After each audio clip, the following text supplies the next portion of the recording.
voltamos. Dualidade hoje conversando com Heloísa Pires, que é educadora, estudiosa da doutrina espírita, divulgadora, palestrante e várias outras coisas boas, né?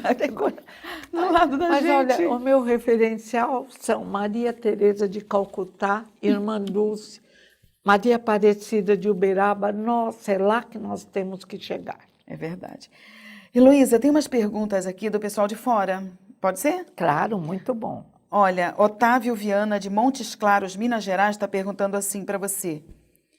Por que falar sobre a morte para as crianças ainda é um tabu? Porque, infelizmente, nós que encarávamos com naturalidade a morte no horizonte agrário, no horizonte primitivo, de repente, eu tenho a impressão que também porque agimos errado, morremos mal, criamos dificuldade no mundo espiritual, criamos pavor da morte. Isso é terrível. A doutora Elizabeth Kubler-Ross, que não é espírita, deixou livros lindos falando: a morte não existe. Médica que se formou na Suíça, nasceu na Suíça, trabalhou nos Estados Unidos. Livros: Morrer é Amanhecer, é um Amanhecer, A Roda da Vida. Ficou provado ali, bem como através da parapsicologia, sem falar em parapsicólogos espíritas, que a morte não existe. No tempo e no espaço, os mortos aparecem, conversam, são chamados de fantasmas.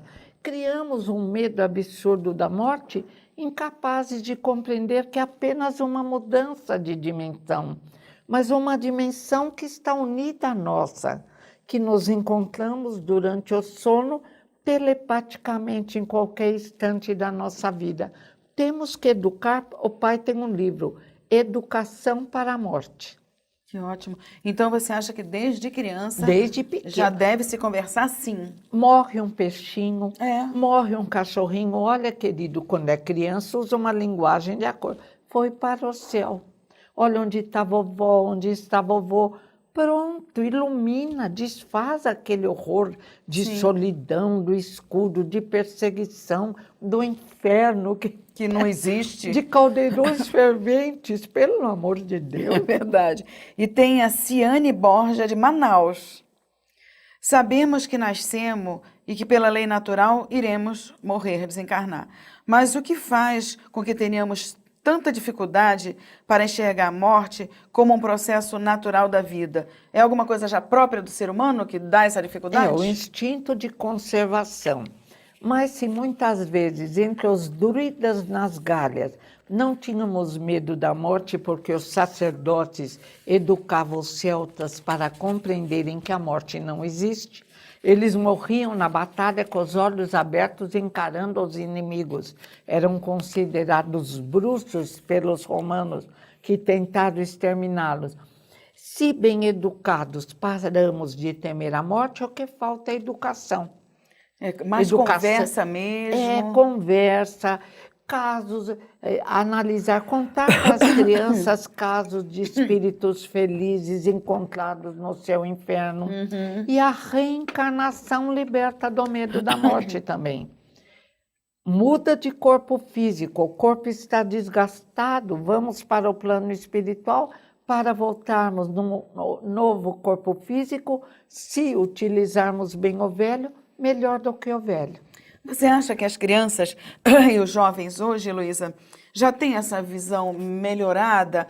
Ou eles ainda têm esse sofrimento imenso quando o papai, a mamãe, o vovô, a vovó vai embora? Eu acho que tem aqueles que vieram preparados para a vitória e que, estimulados, se expressam numa compreensão maior. Às vezes, no WhatsApp, eu vejo vídeos que eu fico parada. Crianças que falam sobre injustiça, crianças que falam sobre não magoar os animais, crianças que falam sobre a morte como apenas um desprendimento. Então, o que falta na Terra é educação, mas uma educação integral que mostre a nossa interexistência. Existimos no mundo físico, mas somos seres espirituais, centelhas etéreas, cuja cor varia do vermelho ao rubi vivo. As crianças aprendendo isso já vão crescendo analisando o corpo físico como uma roupagem. Sim. Magnífica, mas apenas uma roupagem que envelhece e precisa ser trocada. Hoje em dia ainda tem religiões que falam da morte de formas diferenciadas, né, Ilesa? Há uns porque vai ficar dormindo, outros porque, né, morreu, acabou. Aí assusta. Se a gente vê os... Até o adulto, não precisa ser criança para ser... Quando eu leio o inferno que nós criamos, estávamos lá no cristianismo, eu falo, mas até eu teria medo se eu acreditasse nisso. Os que erram, e quem não pecou, diz Paulo, só Jesus. Fico em caldeirões ferventes e anjos vêm olhar e se divertir. O que é isso? Não é anjo. Se fosse anjo, não faria isso. Falei, por o erro numa vida de 60, 100 anos, você vai sofrer pela eternidade. E o apego, né? O apego ao corpo físico, à escravidão. E as coisas, não só até o corpo, né? Você vê alguns corruptos juntando dinheiro, enchendo apartamento de dinheiro, armários cheios de... O que é isso? Jesus, há mais de 2000 anos, tolo, nessa noite virão buscar tua alma. E que será dos bens que acumulaste?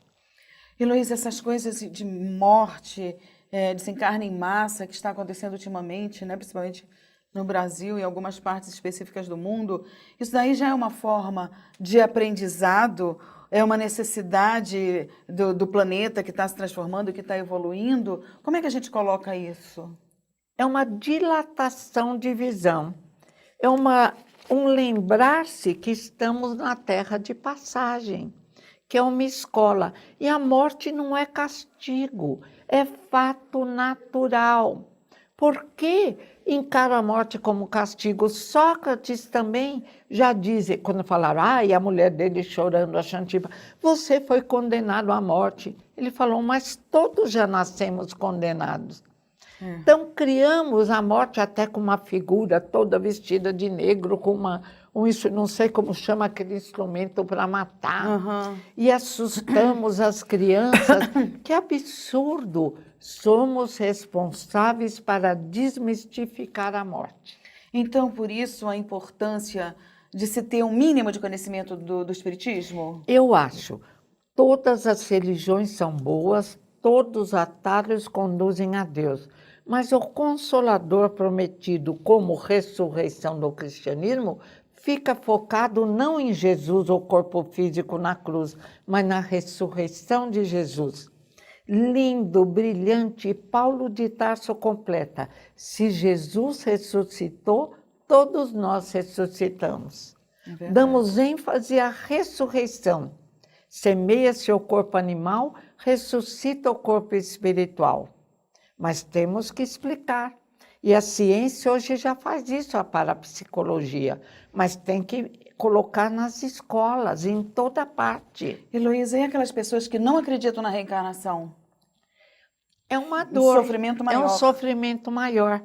Porque, quer dizer, se uma mãe desencarna iria para um suposto céu e o filho para o inferno, seria uma dor eterna. E aí Deus não existiria, porque não tem amor aí. Seria uma injustiça. Então, o sofrimento da Terra não é Deus quem cria. O mal e o bem, Gênesis de Kardec. A maioria dos males é criação do homem. É a criação do homem mesmo, né? A fome, a miséria, a depressão. Nós conseguimos, com o progresso tecnológico, extinguir uns males.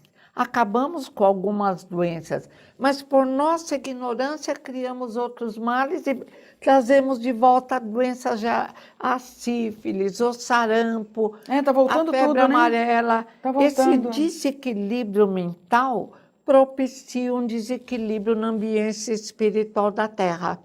E cabe a nós, através da prece, do exemplo, da conversa, melhorar o ambiente espiritual da Terra. E aí traz a doença para o nosso corpo físico. Quer dizer, conseguimos nos libertar de algumas dores morais, progresso da psiquiatria, da psicologia, de grandes dores físicas, operações maravilhosas, diminuindo a ação do câncer, mas começamos a desenvolver a ideia de suicídio, a depressão. Muito. O que é que nós estamos fazendo? Esquecendo a chave do progresso, educação moral.